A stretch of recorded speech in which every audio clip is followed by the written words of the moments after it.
Larry Jaffe. I'm the author of Record Store Day, the most improbable comeback of the 21st century, all over the place.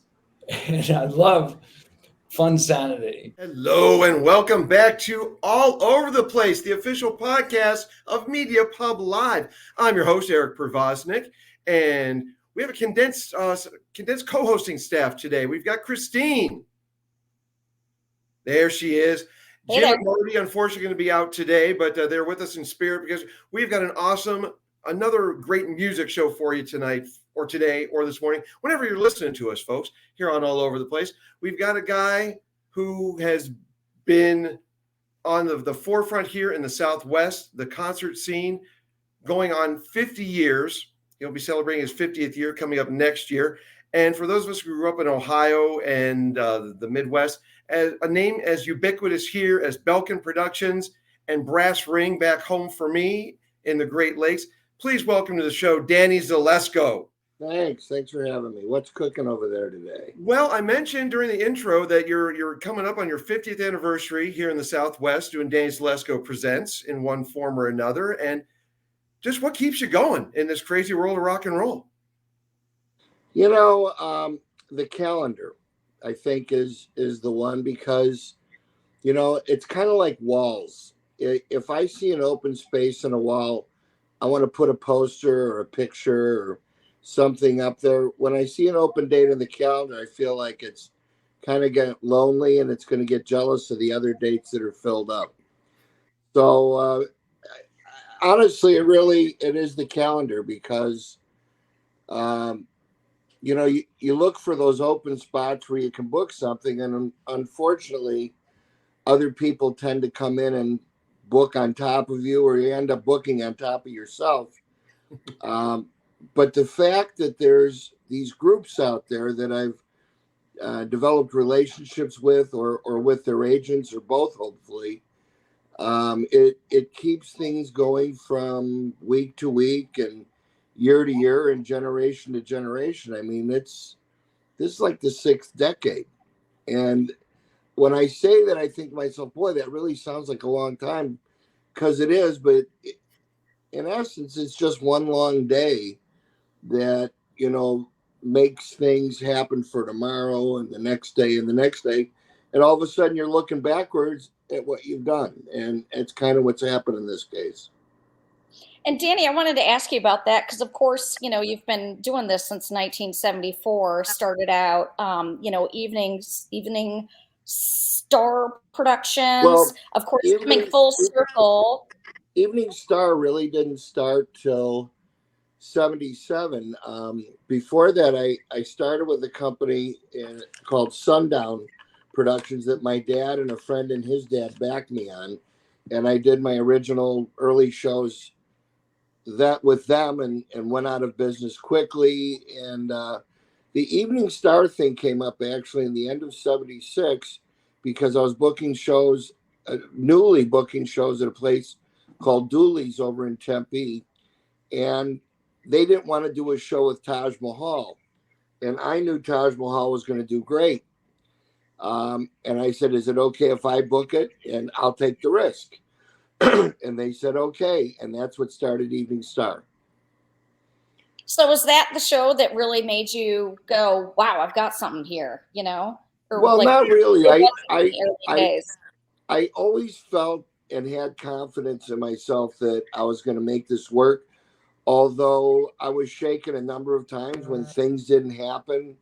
And I found myself working in a waterbed store using their phone for long distance calls. And you know, it like anything else, it's just a matter of hanging in there. And fortunately for me, I did. I don't know if it was about tenacity or just I didn't have anything better to do while I was trying to eke out a living and pay my bills. And one thing led to another. And I actually, Dooley's was the thing that put me in my first solid role of booking, where I actually had a place that I could call these booking agents up and say, I got this 750 capacity room, let's book it. And, you know, it's so funny. We're talking today. Yesterday, I'm going through all my stuff right now, and I've got all the files from that time period, and I just went through all of them, and it was a very nice walk down memory lane. Tickets were $5. The guarantees were 2,000 instead of 20,000, and really fascinating. But that's really where Evening Star started out. And music can be such a personal thing, obviously, but what was it in you that made you want to share that love of music, booking all these bands to come in so that people could share in that love with you? When I was in high school, which would have been 68 to 72, I mean, it was an incredible, fertile time for music. All the stuff that came out in the 60s. And then here we are in 67, 68. I'm graduating from grade school and going into high school. And in 66, 67, 68, I mean, there was the most musical explosion ever in our lives. I mean, after the Beatles, I mean, there was all these other groups following down the same path as them. And I started going to concerts in Chicago, primarily at a place called the Auditorium Theater, which was a beautiful 4,000 seat place downtown. And I saw everybody there, like Emerson, Lake and Palmer sold out 2 shows. And after they'd sold out, they added Yes as a special guest. I was fascinated by this move. Pink Floyd played 900 people out of 4,000 people in 1971. I'm thinking to myself, this should have done better. In that time period when all my favorite English groups were coming out, as well as American groups, and there's a group of friends of mine, along with myself, that were crazy about all the new music coming out, from Miles Davis and John Coltrane and Pharoah Sanders to Herbie Hancock and all the great jazz groups, and then all the great English bands, the San Francisco bands, the LA bands, the Byrds and CSNY and the Dead and Quicksilver. I mean, we were hit with the greatest onslaught of music, in my mind, in musical history. And the proof in the pudding of that one is every one of those groups is still around in one form or another, unless they're dead, which is also kind of one of the sad things about what we do, is this life stuff gets in the way, and we end up losing some really talented people along the way, which is very sad. But the good news is there's a lot of great people, who are still around.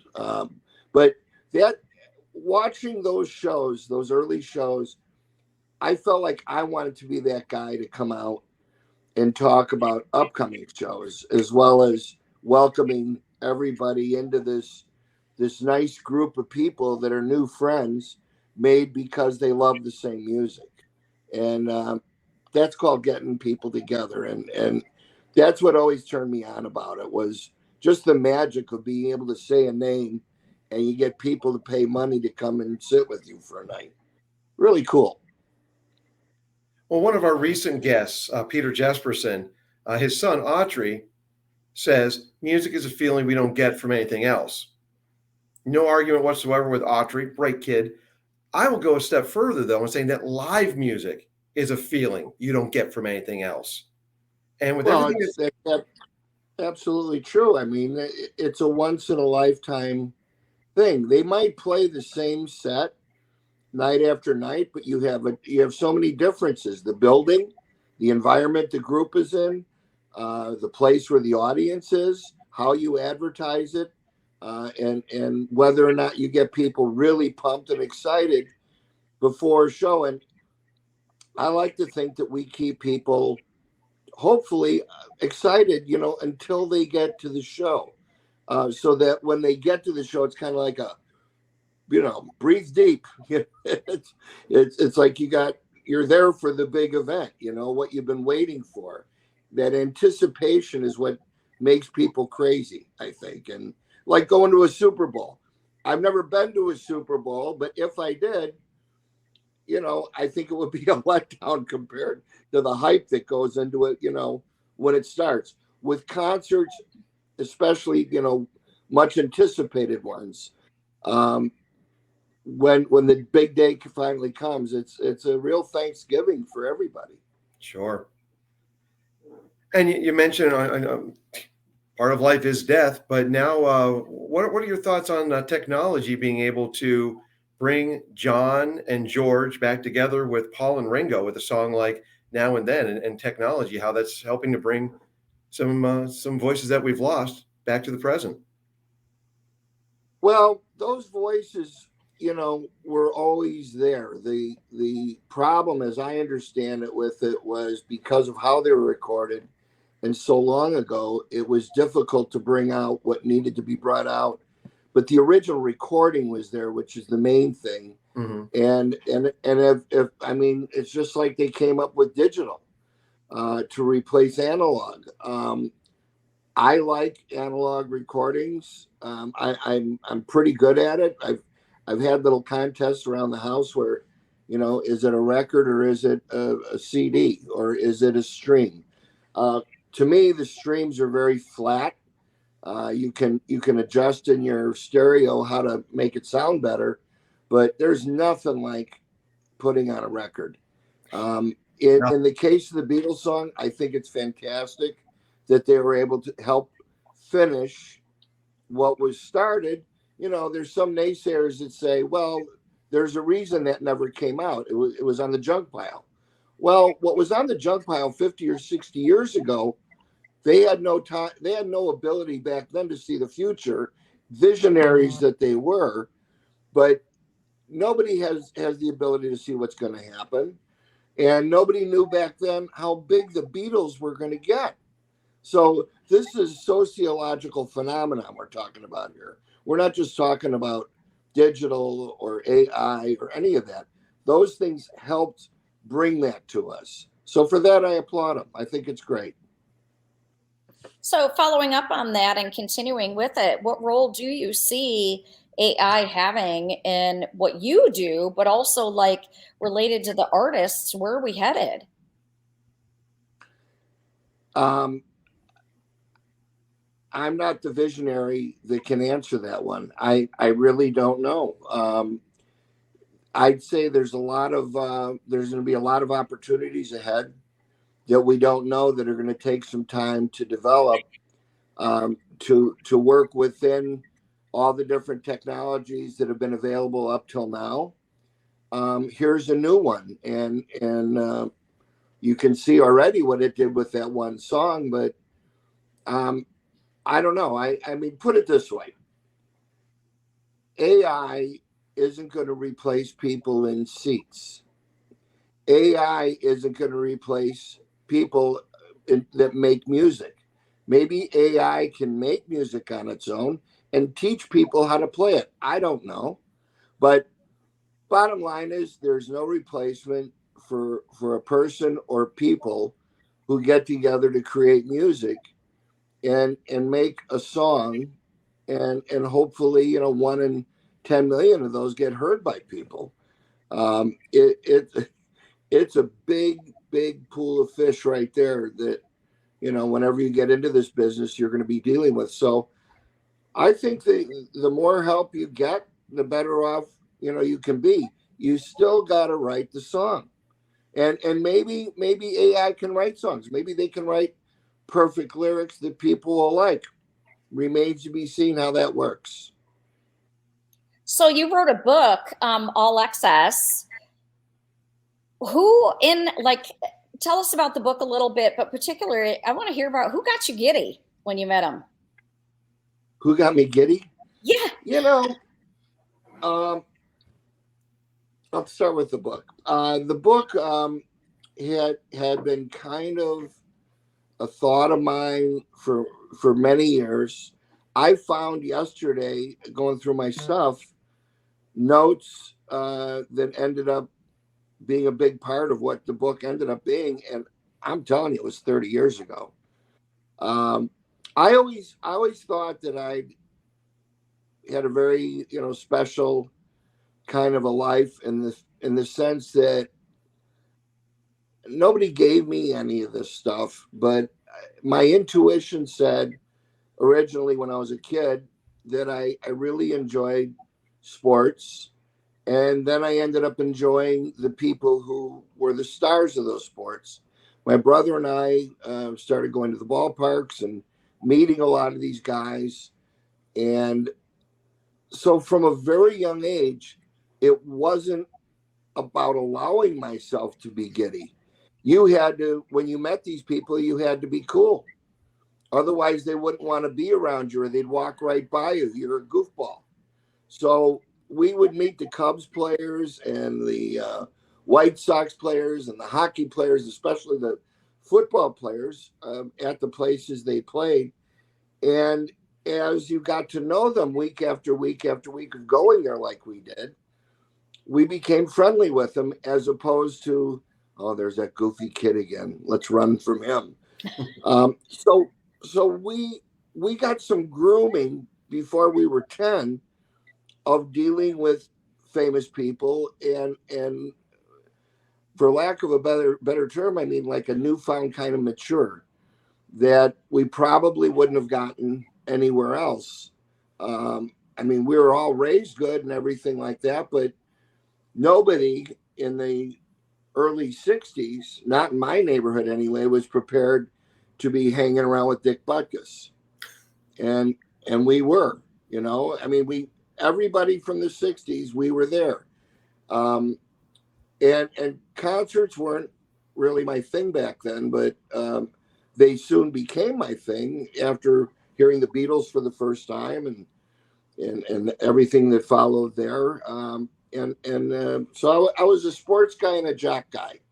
I loved doing both. I loved being interested in both. And but that's kind of, as far as being giddy, I'll tell you when I was giddy this one time, I didn't meet Brian Ferry because he was like the coolest guy ever from when I was a kid.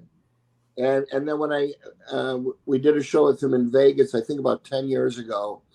And me and my partner up in Vegas had a fantastic meal with him after the show. And he couldn't have been sweeter. I mean, what a nice guy and what a genius. But there's been a bunch of people that I was apprehensive about meeting. But for the most part, everybody is as cool as their music, and it's a real pleasure to find that out and actually get to know them over the years so that when you're doing shows together, you both look forward to it. That's It awesome. really, Yeah.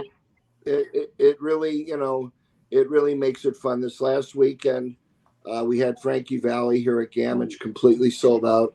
I've been doing Frankie Valli shows for 40 years, but the bulk of them, the majority of the shows I've done with them, have been in the last 10 years. I wish I had another 10 or 20 years. I wish I could go back and get those years because we really do have a great time just being around each other, him knowing I'm there and me knowing that he's going to do a great show is a big deal. For example, a lot of people, I see people get giddy all the time around the stars. And the fact is they're not used to it. I mean, it's such a big deal for people. And I like that. That's what keeps this business going is people who love stars. And that comfortability that in the show, I've been here, 70 years now, seen a lot of shows with celebrity. You're always out there introducing, and there's just such a good rapport with the audience. And what's that like for you as a promoter, being able to have that same affability with the artists that you do with the people who come to see the shows? Well, like, I was saying before, there was a guy in Chicago called Howard Stein that did that.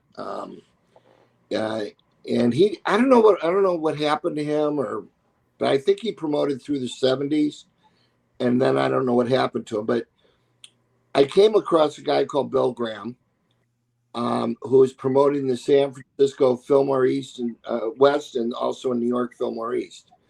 And back then we didn't have the availability of information the way we do now. So magazines would come out, or something would come out in the newspaper, or you'd hear from somebody about all the magic happening in these two venues, and the combinations of the stars that he was putting together that were very unlikely, like having Miles Davis open for the Grateful Dead, for example. I mean, what a great way to turn kids onto legends, and fantastic music. I loved all that, and I loved that about Bill Graham. And within a couple of years of that, I ended up meeting him. I was drawn to Berkeley right after I got out of high school in '72, and I walked onto an equipment truck and started unloading gear. Ended up meeting him, took a little bit of a berating from him for doing it, but we ended up becoming friends, and eventually within the next 15 years, we were partners on the Grateful Dead. Pretty cool. Nice. So, what's been the coolest combo that you've put together? Because I think back, the most disparate opening to headlining act was Kool and the Gang opening for Van Halen. You mentioned Miles Davis going for the Grateful Dead. What's been the coolest combo, or a couple of the coolest combos you've put together? I had the Ramones open for the Kinks. I like that one. Nice. I had the Runaways open for the Ramones in Dooley's one time. Tickets were $4. What else? Days gone by, folks. Days gone by. What happened? No. Yeah. We were just days gone by. sighing about the ticket prices. there was stuff, shows with John Prine, with Bonnie Raitt, John Prine and Steve Goodman, John Prine and Arlo Guthrie. I love those shows. Fantastic things. One, I didn't finish on one point before about with the book, but COVID came around, and everybody here we were all looking for something to do in the office, because I didn't want to send people home and, well, we'll call you when it's time to open up again. Everybody stayed on the entire time, even though we didn't get to do shows for a good 18 months, maybe more. So we started gathering all the photographs, and I started putting together the chapters. But actually, that had all started prior to COVID. I was sitting home one night watching Shark Tank, and on came this guy who claimed he could help you write your book. And I thought, well, it seems okay. And on TV quoted 40 grand to do this. So I thought I'd call him up just to see what 40 grand would get you. And we ended up making a deal, and he got me started, and I learned a few tricks and secrets that are very obvious to anybody that wants to write a book. And I followed most of them. Then what delayed it for the longest time was I wanted to have pictures inside of the stories instead of having like a photo section like they have in many books. Don't you hate it when you're reading a book and you got to go look in the photo section to see if somebody's there that you're reading about? I mean, I want to know what that person looks like while I'm reading the story about them, so I get an idea of who the guy's dealing with here. So we ended up with somewhere in the vicinity between 600 and 700 pictures in the book, and I could have done double that many. I could do double that many stories, but I did take out a lot of the stories. I decided, it would have been a great opportunity for me to really do a number on some people who I felt have wronged me over the years. There's not that many, but there's some really terrible stories of things that happened that would end up making people who I otherwise like not look good. So I went through the book, and I took out at least 100 pages of stuff that would not reflect well on people, or even maybe how I handled it at the time. So it turned out to be a very pleasant book. It's kind of like the comedian who doesn't swear. That's how I felt about myself when I did the book. I swore a few times in it, but I didn't, pick on anybody at their expense, even those that deserve it still to this day. And maybe that book will come out sometime. And I know media wise, people will be a hell of a lot more interested than in a bunch of fun stories. But this was a self-publishing exercise, which is one of the hardest things I've ever done, and as well as all the people here around me that had to work on it. It was plenty of ups and downs, and we printed it here in town. We did everything ourselves. I didn't have a publisher, and it ended up doing okay. We sold a few thousand copies. It's still on Amazon, and people still ask me about it all the time. I would love to put it out again and maybe tweak some of the things and add a couple of more current things, and but only if I had a proper book deal. It's like they make you imagine an artist who makes music and he has to go out and promote himself. Well, that's what most groups have to do today. Yeah. Because they don't have agents, they don't have record companies, and they're looking for a fan base. And same thing with writing a book. You've got to do everything yourself. You've got to get your own interviews. Forget about trying to stock it in stores. Can you imagine? But I always look in airports when I'm walking by going, wonder if they picked up the book yet. But it's not there. Anyway, it was fun doing it, and people seem to really enjoy it. Well, I'm glad you brought up that self-promotion stuff with the artists, and because growing up when I did, and I'm so used to bands, you went on the road. That's how you made your bones, and that's how you got known. And you just build up an audience that way. Nowadays with technology, you don't need to do that as much. You can go on YouTube. There's so many social media things, and if we learned anything during that pandemic time, you can do a concert from wherever for your fans. But now that things are opening up, where do you see the brunt of promotion going? Do you still see the tried and tested going on the road, or is there somewhere in the middle between social media and actually getting out there and slogging through the trenches? No matter what you do, it's a lot of work. Everybody has a different way of doing it. For instance, a lot of people can't afford to just drop everything and go on the road, whether they're a solo act or a band. The fact is there are so many ways to get in front of people, but the problem is there's so many ways for the people to be distracted doing so many other things. If I post something that has a video on it, for instance, and I have a lot of friends and there's a lot of people who look at stuff that I do, I get like 3 hits because people don't stop and look at videos. Mm-hmm. If you don't get people on social media in the first 5 or 6 words, you're lost. So here, listen to my new song. It's great. Next. Nobody listens. So the same thing is still going on today that was going on 50 years ago. You got to hear from somebody else, this is fantastic. You got to hear somebody on the radio saying, here's the best new song that's come out in a year. Check it out, and you crank it up, and you be the judge. That's how we used to find out about radio. Free radio, the kind that's in your car, is still the best way to get to people because it's free and you're always driving, and all you got to do is turn it on and it's there or it isn't. The problem is radio today is so afraid to play anything interesting whatsoever across the dial other than stuff that's proven. And how did that get proven? It had to get a chance somewhere. But, artists who are like, say, over 50, 60 years old today, they're in their musical prime, their creative prime.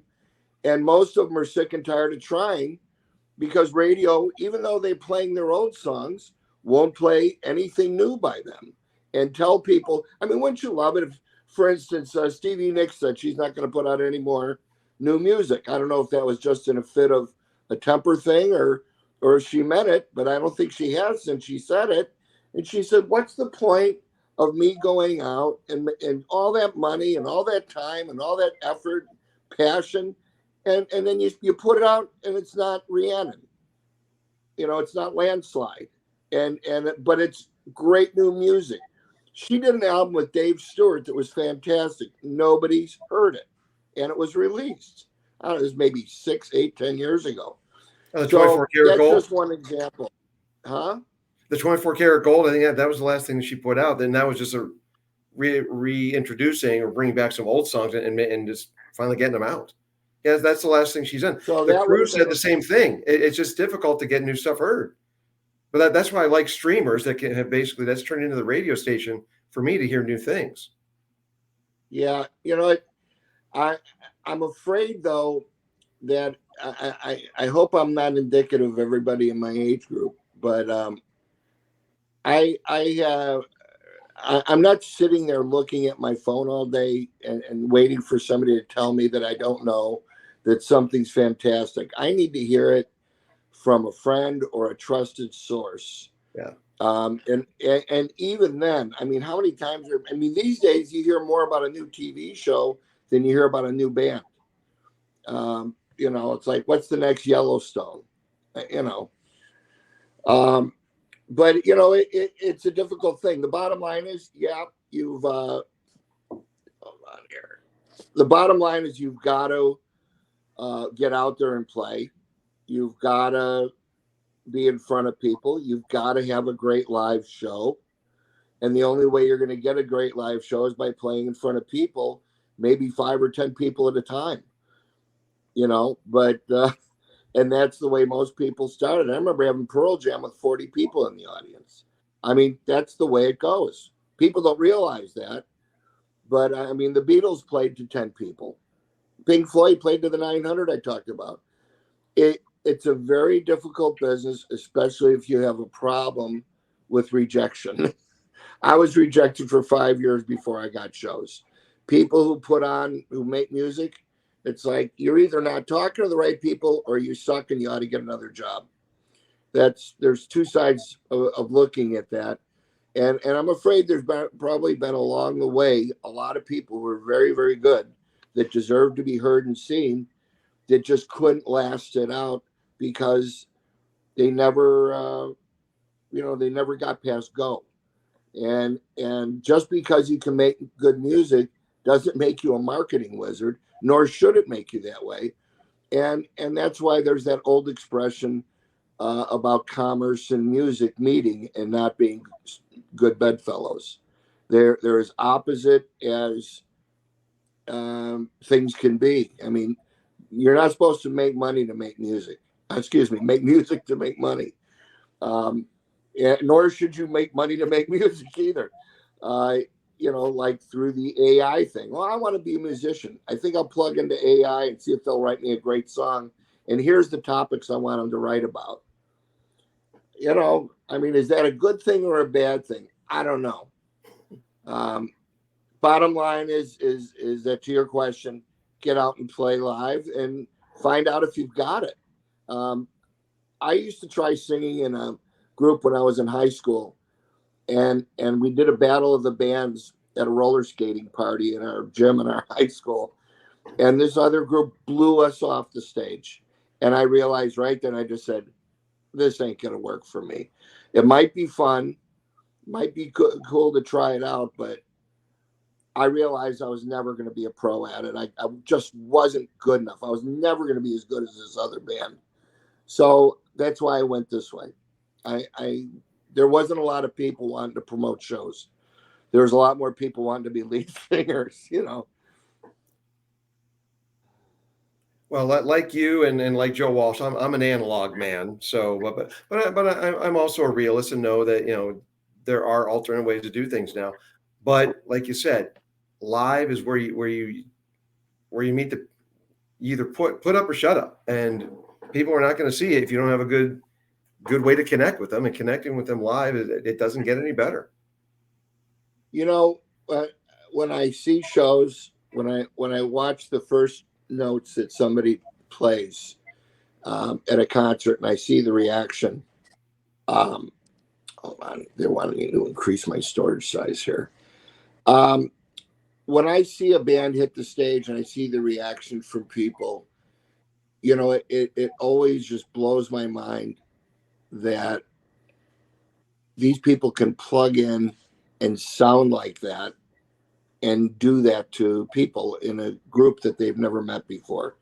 It's magic, and it's a good thing. I mean, if I was to have kids again today, I would definitely encourage music.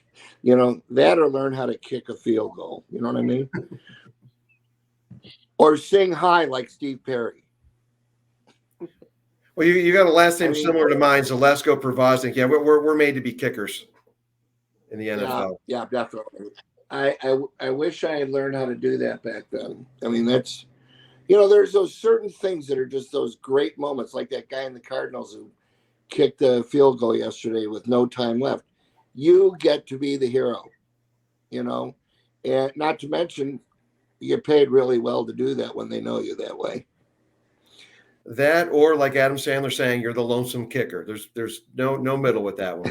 One in the extreme to the next. That's right. Half the people love you, half the people hate you. Well, yesterday I bet there's more than half that loved them. There you go. Right. So it was at home.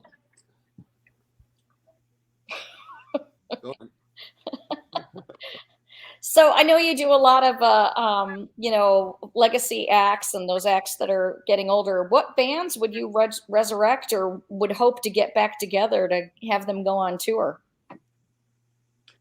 I think I already did it. You know, there's a lot of reasons why I focus on the legacy acts, as you call them. I just call them acts, but sure. Yeah, really, I feel like we're all part of this stream of consciousness that began back with the Beatles, or with prior to that with the great rockers of the 50s, and even going further back to Frank Sinatra or Cole Porter and all these people. I hear all these names all the time today when I'm doing either new acts or acts that have been around for some years. The problem with, you know, with the music business from my end today is because of business, because of money. I'm pretty much prevented from playing with all the groups, or a lot of the groups that I worked with starting in the 70s and the 80s and the 90s when we were all kids. And you know, it's been a great ride, and I truly love working with the bands who I've been working with all this time. So it's not like I woke up one day and said, I'm going to focus on guys over 60. We all became 60 and 70 together. Yeah. So we're just still going down the road together. That's how that works. Unfortunately, I mean, I'm not going to go. This is like one of those chapters from the book that I didn't print, and I'm not going to really get into it here either, but there's probably about 50 to 60%, putting it mildly, of all the headline acts you see in places that I'm not doing, I did here the first time, and maybe the first half dozen times they performed here, you know, providing them the road or the highway to, you know, to play in front of a lot of people. That's not just for me, by the way. I mean, they definitely helped by writing and performing some great music and getting fans behind them. But at the time when they came out, I helped them get those fans wherever I promoted them.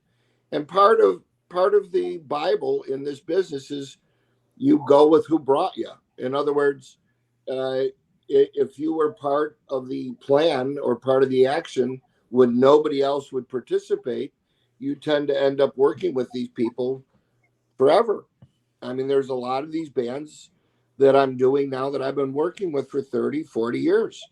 And I love those relationships, and those, you know, people like me being around and people like them being around make it possible for us all to continue what we started doing together so many years ago.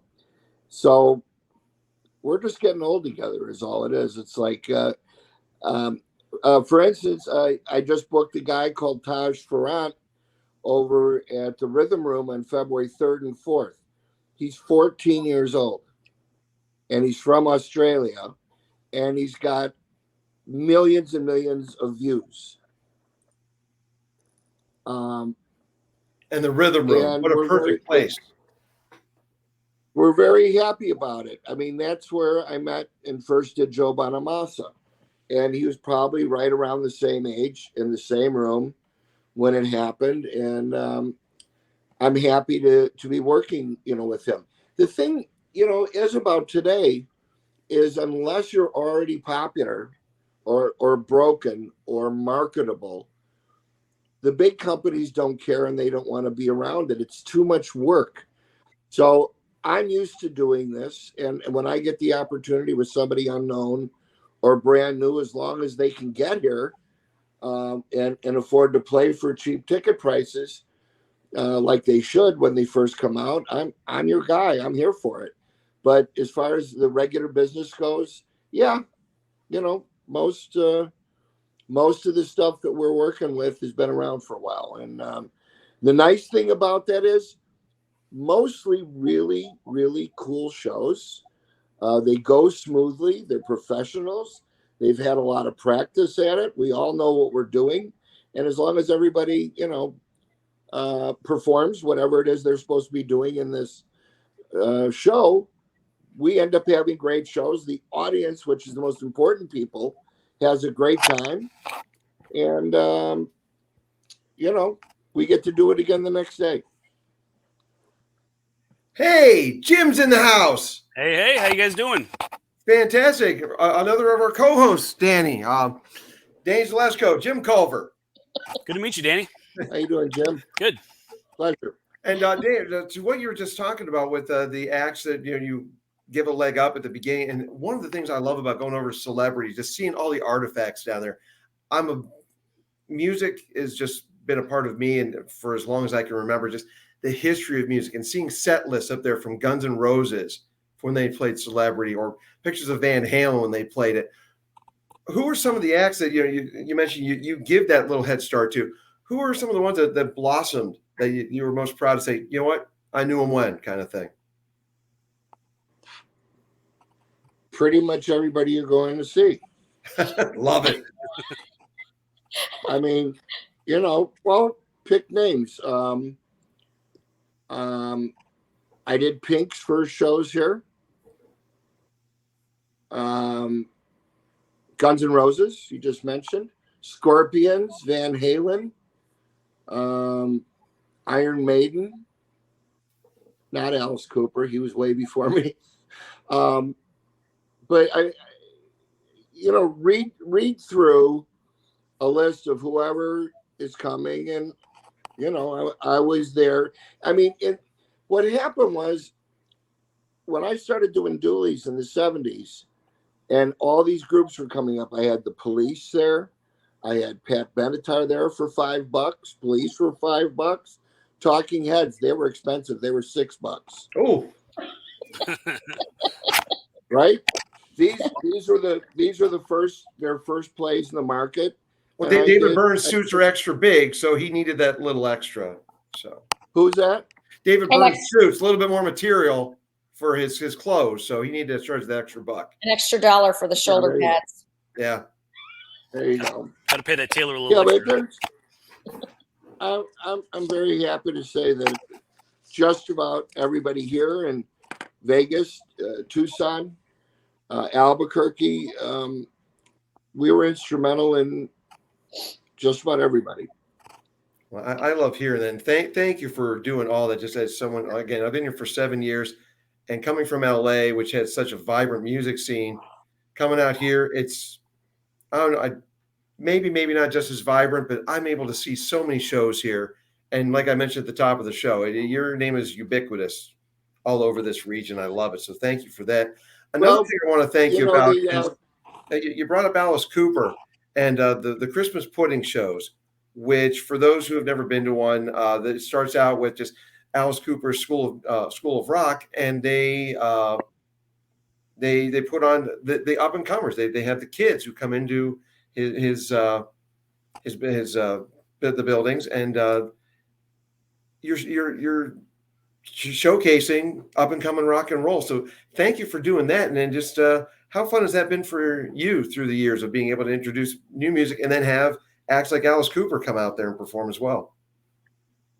Well, I can't take any credit whatsoever for how that show comes together, other than the fact that Cheryl and Alice and I started with that. I think it's over 20 years ago at the Celebrity. This was really their concept. Over the years, I've made a few recommendations of some bands that maybe we could get the bigger names to come and perform. But Alice and Cheryl are, and it's called Solid Rock. Solid Rock. That's good. Yeah, Solid Rock. Thank you.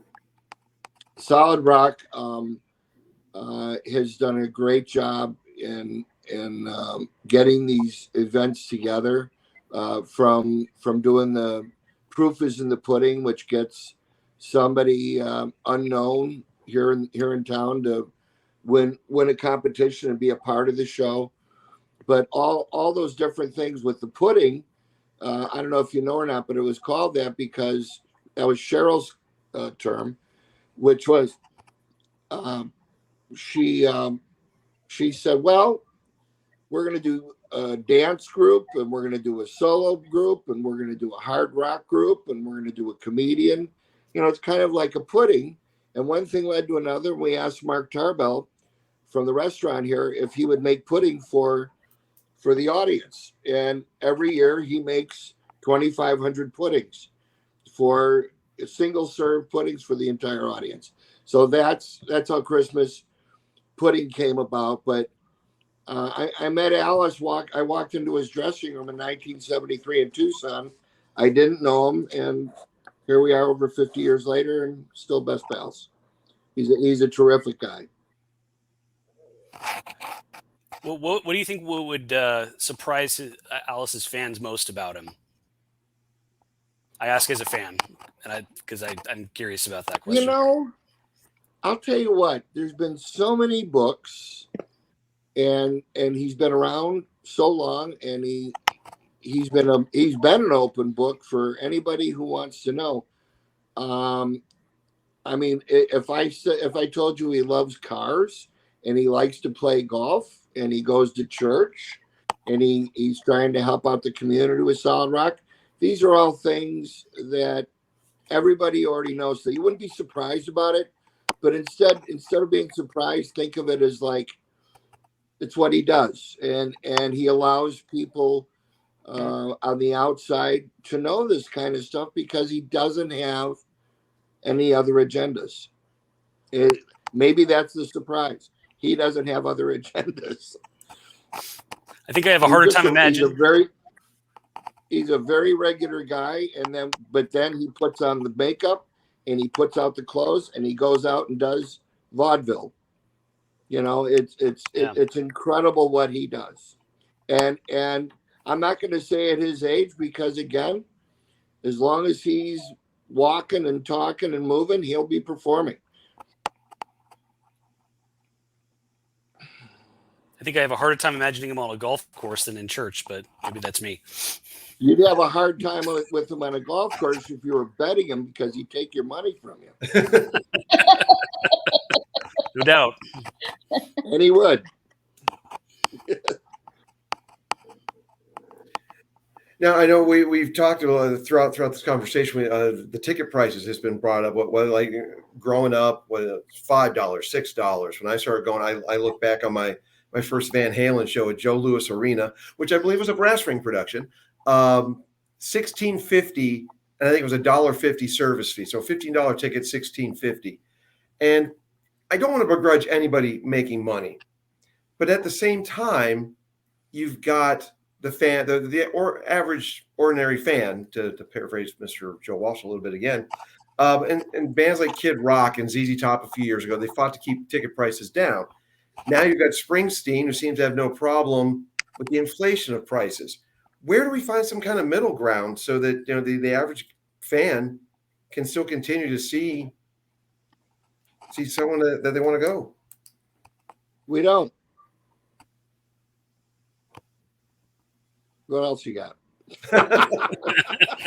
Hey, don't have the dough, you don't get to go. All right. I'll expand on that for you. When anybody brings up the topic of ticket prices for concerts, I encourage you to make a list next to that of what everything else used to cost in 1980. Sure. Concert business gets the short end of the stick in this conversation all the time.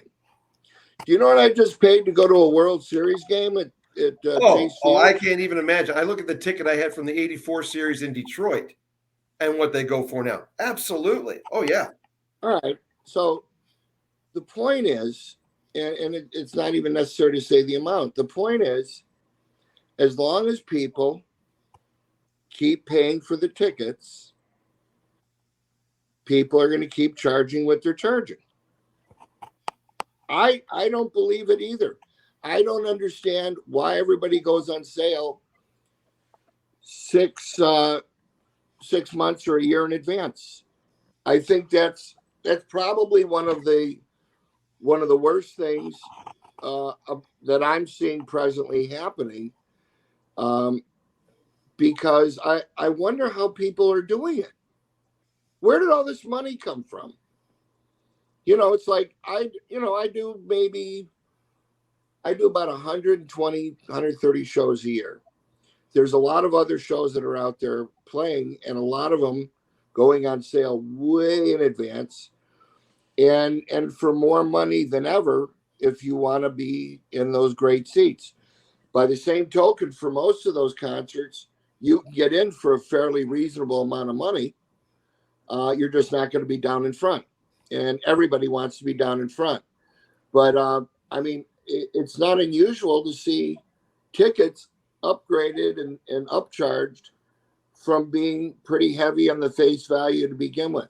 The main thing that I would encourage people to do is to make sure, if you're into concerts or into certain people in particular, you're a fan of so many groups, like a real fan, don't want to miss them when they come to town, keep in touch with their web pages and notice when they're going to come out, and pay attention if you're really interested in a live appearance, and make sure that you go to the proper website to buy your tickets. Because if you look up Celebrity Theater or Talking Stick Resort or anywhere, you're going to find 100 other people selling tickets, trying to make you think that that's the reason, that's the real outlet to buy the tickets. And what's going to happen is you're going to get overcharged. I can't tell you how often I see people making posts. Oh, I just heard about this show. I'd love to go see him, but I can't pay $500. And I answer them every time I see them and say, you're looking at a scalper site. Don't go there, because you're going to get screwed. And God forbid anything happens and the show gets canceled, try getting your money back, from a scalper. Don't go to these guys, ticket brokers, or whatever they're affectionately called now. They're scalpers. They want to take our hard work and charge more for it. You know why tickets, especially the great seats down in front, the driving reason why they're so expensive is because if the group doesn't charge for them, when they know the audience, there's a percentage of the audience out there that will pay basically anything to have those great seats, they go, well, why shouldn't we do that? If that's what the market will bear, why are we letting Joe Schmo down the street buy our $75 tickets and sell them for $400? We don't want to charge that kind of money. We really don't. But unfortunately, one of the causes of the inflation in this area is for that very reason. It's not because somebody says, all right, I'm already worth $100 million. I want to be worth $200 million after this tour. That isn't the case at all. But if you're selling a product, in this case, we're selling talent. We're selling an evening, an event. And you can get triple, 5 times, 10 times more than you feel like you should charge. What are you going to do? And that's really what what the long and short of it is. Those tickets don't have to be that much. And the fact is, yeah, and most people don't pay that much for tickets. Most people do it the normal way. I'm very happy with the way the business has been here. When I first started doing shows in the 70s here, this was such a shit kicker market. Nobody was, a lot of the big groups didn't come through here. It was viewed as like Flagstaff. Nothing against Flagstaff, but that size of the city, a tertiary market. And now it's right up there with everybody else. Everybody plays here. And it had a lot to do with those 70s and 80s and 90s when we got to do all the concerts here. And I like to think we did a good job of really helping create this market into a musical force, which it still is. And the fun part of it is, for me, in a way, is knowing that everybody at Live Nation, over at the Marquee, and at the Crescent Ballroom, all of them used to work for me. That's who I'm competing with. I thought they learned too well. But that's the mark of a good leader, though, right? But I wish them all well, and I'm glad to see that they're doing as good as they're doing. I really am.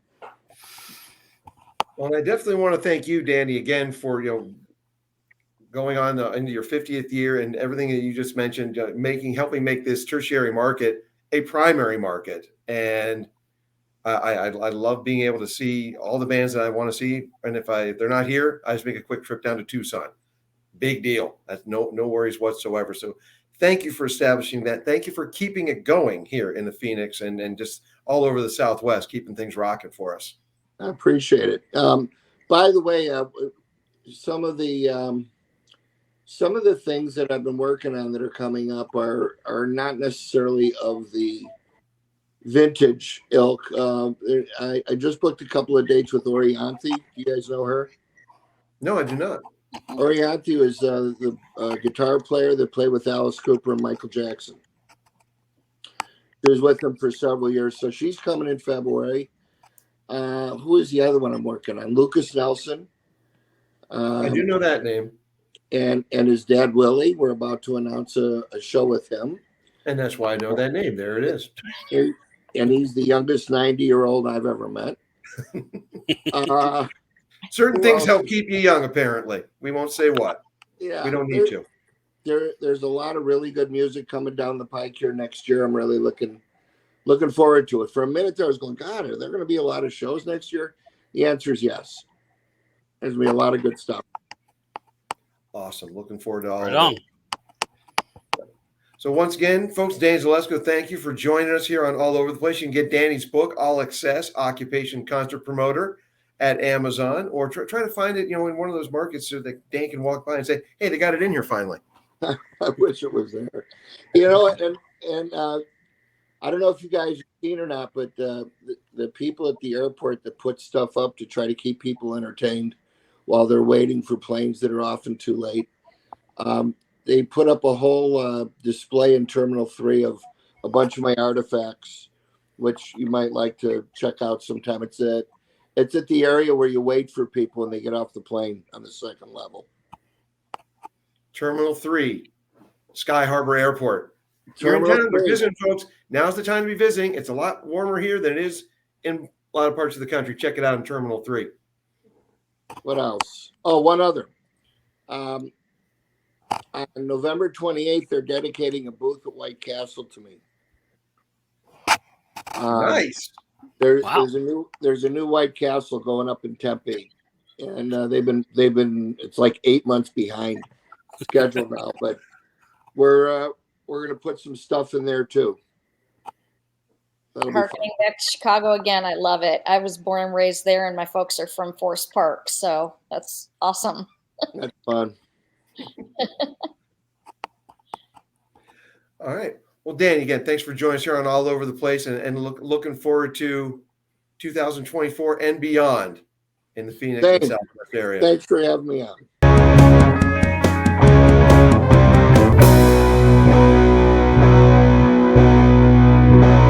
All Over the Place, where the fun insanity never ends.